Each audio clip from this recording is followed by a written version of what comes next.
Friends, आप सभी का स्वागत है हमारे इस ऑनलाइन वेब ट्यूटोरियल चैनल पे। मैं हूं संजय। इस वीडियो सेशन से गाइस हम स्टार्ट करने वाले हैं एक PHP फ्रेमवर्क की जर्नी को, that is all about CodeIgniter version 4। ये कोर्स, ये प्लेलिस्ट डेडिकेटेड है हमारे कोडिग्नाइटर PHP फ्रेमवर्क के ऊपर, जहां हम हर एक वीडियो में एक यूनिक कॉन्सेप्ट को समझने वाले हैं, ताकि इन सभी कॉन्सेप्ट को सीखने के बाद हम एक अच्छी सी एप्लीकेशन को क्रिएट कर सकें। जबकि ये हमारा फर्स्ट वीडियो है, तो इस वीडियो में हम ये देखने वाले हैं कि आखिरकार इस पूरे प्लेलिस्ट में, इस पूरे कोर्स में हम क्या क्या चीज़ें सीखने वाले हैं, क्या क्या चीज़ें पढ़ने वाले हैं। मेरी एक रिक्वेस्ट है, अगर आप चैनल पर नए हो, सब्सक्राइब नहीं किया है, फटाफट चैनल को सब्सक्राइब कर दीजिए, ताकि ऐसे अमेजिंग क्वालिटी कंटेंट्स जो मैं आपके लिए क्रिएट करता हूँ वो आप तक पहुँच पाए। फाइनली फ्रेंड, हमने कंप्लीट कोर्स को स्टार्ट किया है। अगर इस कोर्स को बिना स्किप किए अगर हर वीडियो को कंप्लीट करते हो, बिल्कुल स्टार्टिंग से लेकर एंड तक, तो आई एम 100% श्योर कि हर एक वीडियो को देखने के बाद, उसके कॉन्सेप्ट को सीखने के बाद, आप कोडिग्नाइटर फ्रेमवर्क को यूज़ करके एक अच्छी सी एप्लीकेशन को क्रिएट कर पाओगे। सिर्फ एप्लीकेशन नहीं, आप APIs भी क्रिएट कर सकते हो। चलिए हम ये देखते हैं कि आखिरकार इस पूरे प्लेलिस्ट में, इस पूरे कोर्स में हम क्या क्या चीज़ें सीखने वाले हैं, क्या क्या चीज़ें पढ़ने वाले हैं। जैसा कि मैंने पहले बताया, ये एक कंप्लीट कोर्स होने वाला है। इस कोर्स में इसके डेफिनेशन से लेके इंस्टॉलेशन से लेके हम काफ़ी सारी चीज़ों को कवर करेंगे। पॉइंट्स तो काफ़ी सारे हैं, बट यहाँ पर मैंने वही पॉइंट्स मेंशन करे हैं जो मोस्ट ऑफ द इम्पॉर्टेंट है इस फ्रेमवर्क को सीखने के लिए, इस फ्रेमवर्क पे काम करने के लिए। तो यहाँ हम देख सकते हैं जो हमारा फर्स्ट पॉइंट है, that is all about what is CodeIgniter. इसका मतलब नेक्स्ट वीडियो से इसके डेफिनेशन से हम स्टार्ट करने वाले हैं। उसके बाद हम देखेंगे कि कौन कौन से मेथड्स होते हैं जिनको यूज़ करके हम इसके सेटअप को, मीन्स फ्रेमवर्क को इंस्टॉल कर सकते हैं अपने लोकल सिस्टम में, या किसी रिमोट सिस्टम में अगर हमें इंस्टॉल करने का मौका मिले या करना पड़े तो किस तरीके से हम कर सकते हैं। देन हम समझेंगे कि एप्लीकेशन फोल्डर स्ट्रक्चर क्या होता है, किस तरीके से इसके फोल्डर्स काम करते हैं इस फ्रेमवर्क की एप्लीकेशन को एग्जीक्यूट करने के लिए। देन हम समझने वाले हैं जो .env फाइल होता है, एक मोस्ट इंपॉर्टेंट फाइल जिसको कहते हैं एनवायरनमेंट वेरिएबल फाइल कोडिग्नाइटर 4 के एप्लीकेशन को। उसके बाद हम देखेंगे कंट्रोलर्स क्या होते हैं हमारे इस फ्रेमवर्क में और किस तरीके से काम करते हैं। देन हम समझेंगे मॉडल्स क्या होते हैं, इनकी सेटिंग्स क्या होती हैं और ये किस तरीके से हमारे एप्लीकेशन के साथ वर्क करती हैं। देन हम समझेंगे कॉन्सेप्ट ऑफ माइग्रेशंस, किस तरीके से माइग्रेशंस को हम यूज़ करते हैं और डायनामिक तरीके से किस तरीके के टेबल को क्रिएट कर पाएंगे अपने टेबल में, किस तरीके से अगर टेबल्स के कॉलम्स के डेटा टाइप्स को सेट करना हो तो माइग्रेशंस जैसे कॉन्सेप्ट को हम किस तरीके से यूज़ कर पाएंगे। देन हम समझेंगे all about the concept of data seeders. यहाँ friends, migrations and data seeders are the two most important concept of कोडिग्नाइटर, जो बिल्कुल हम ध्यान से पढ़ने वाले हैं, ध्यान से सीखने वाले हैं, क्योंकि माइग्रेशन एक ऐसा कॉन्सेप्ट है जिसको सीखने के बाद आप डायनामिक तरीके से टेबल स्ट्रक्चर क्रिएट कर पाओगे अपने डेटाबेस में। और डेटा सीडर्स वो कॉन्सेप्ट है जिसको यूज़ करने के बाद आप डेटा सीड कर सकते हो, dummy data, fake data seed कर सकते हो अपने डेटाबेस टेबल में। ये काफ़ी इंपॉर्टेंट टॉपिक होने वाला है।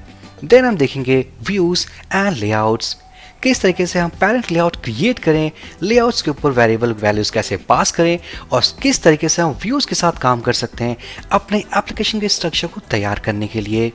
देन हम देखेंगे राउट जैसे कॉन्सेप्ट के, इसमें हम देखने वाले हैं इसके मेथड्स, इसके ग्रुप, प्रीफिक्स क्या होते हैं और राउट्स नेम स्पेस क्या होता है। इस राउट्स वाले सेक्शन में हम काफ़ी सारी चीज़ों को कवर करेंगे, जैसे parameterized routing, URL routing, redirection of routing, इसके बाद methods, group, prefix, namespace and many more. Then हम देखेंगे the concept of method spoofing. Method spoofing क्या है, किस तरीके से हम इस फ्रेमवर्क में इसे एग्जीक्यूट करते हैं और ये कितना बेनिफिशियल है। नेक्स्ट इस मेथड स्पूफिंग कॉन्सेप्ट के बाद हम देखेंगे all about database queries. Database queries को हम कवर करने वाले हैं डिफरेंट सेक्शंस में। जैसे हमारा सेक्शंस होने वाला है मॉडल बेस्ड क्वेरी, इसका मतलब कि मॉडल के हेल्प से हम डेटाबेस क्वेरीज को कैसे एग्जीक्यूट करें। देन हम देखेंगे क्वेरी बिल्डर क्लास और उसके मेथड्स के जरिए किस तरीके से हम करंट ऑपरेशंस को क्रिएट कर सकते हैं, एग्जीक्यूट कर सकते हैं, इनको स्टेप बाय स्टेप हम समझने वाले हैं। देन हम देखेंगे ट्रांजैक्शनल क्वेरीज। देन होने वाला है कॉन्सेप्ट ऑफ फिल्टर। फिल्टर क्या है, किस तरीके से हम अपने राउट्स को फिल्टर कर सकते हैं वैलिड और इनवैलिड रिक्वेस्ट कंडीशंस में। देन हम देखेंगे कि अगर फॉर एग्जांपल हमें अपने एप्लीकेशंस में मल्टीपल डेटाबेस यूज़ करना पड़े तो किस तरीके से हम यूज़ कर पाएंगे। देन हम देखेंगे कि अगर एक सिंपल सी वेबसाइट को मल्टी लैंग्वेज वेबसाइट में अगर हमें क्रिएट करना हो यूजिंग कोड इग्नाइटर तो किस तरीके से हम अपने इस फ्रेमवर्क को यूज़ करके ट्रांसलेशन मेथड्स को यूज़ करके हम मल्टीपल लैंग्वेजेस में सेटअप किस तरीके से कर पाएंगे। देन हम देखेंगे जो न्यूली एडेड फीचर है हमारे इस फ्रेमवर्क में, that is spark CLI commands. यहाँ फ्रेंड्स स्पार्क CLI कमांड्स एक ऐसा टॉपिक होने वाला है हमारे इस प्लेलिस्ट में, इस कोर्स में, जो काफ़ी इंटरेस्टिंग है, अमेजिंग है, क्योंकि ये एक लेटेस्ट फीचर है हमारे कोड इग्नाइटर वर्जन 4 में। अगर आपने सही से सीख लिया इनको ऑपरेट करना तो आप इन कमांड्स को यूज़ करके आप एप्लीकेशंस को मैनेज कर पाओगे, चाहे कंट्रोलर्स क्रिएट करना हो, normal controller, restful controller, models की किसी सेटिंग्स को चेंज करना हो, माइग्रेशंस, सीटर्स, मीन्स हर एक कॉन्सेप्ट को आप कंट्रोल कर पाओगे। देन हम देखने वाले हैं कि अगर सही तरीके से इन कमांड्स को हम समझ लेते हैं तो किस तरीके से हम कस्टम स्पार्क CLI कमांड को क्रिएट कर पाएंगे। बिल्कुल, हम इसी कोर्स में सीखने वाले हैं कि आप किस तरीके से स्पार्क CLI कस्टम तरीके से कैसे क्रिएट कर सकते हो। देन हम देखेंगे कि अगर हमारे पास कोई कोड इग्नाइटर 4 की एप्लीकेशन हो, उसमें एजेक्स रिक्वेस्ट फायर करना हो तो किस तरीके के अप्रोच को हम फॉलो करने वाले हैं, कौन सा प्रोसेस होगा हमारा जिससे कि हम एजेक्स रिक्वेस्ट के साथ काम कर सकेंगे। देन हम देखने वाले हैं URL पैरामीटर्स कि अगर पैरामीटर हमें पास करना हो, सिंगल पैरामीटर मीन्स एक से ज़्यादा पैरामीटर, तो किस तरीके से हम काम करेंगे। नाउ आफ्टर URL पैरामीटर्स हम देखेंगे एक बहुत ही इंपॉर्टेंट कॉन्सेप्ट इस फ्रेमवर्क का, that is web page caching.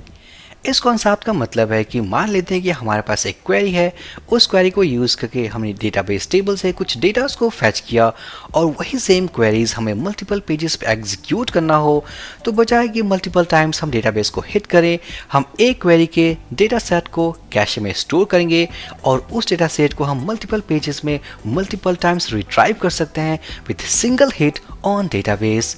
तो ये कॉन्सेप्ट हम किस तरीके से यूज़ करेंगे इस फ्रेमवर्क में, हम इसी कोर्स में से सीखने वाले हैं। एंड फाइनली इस कोर्स में हम सीखेंगे complete concept to create web APIs।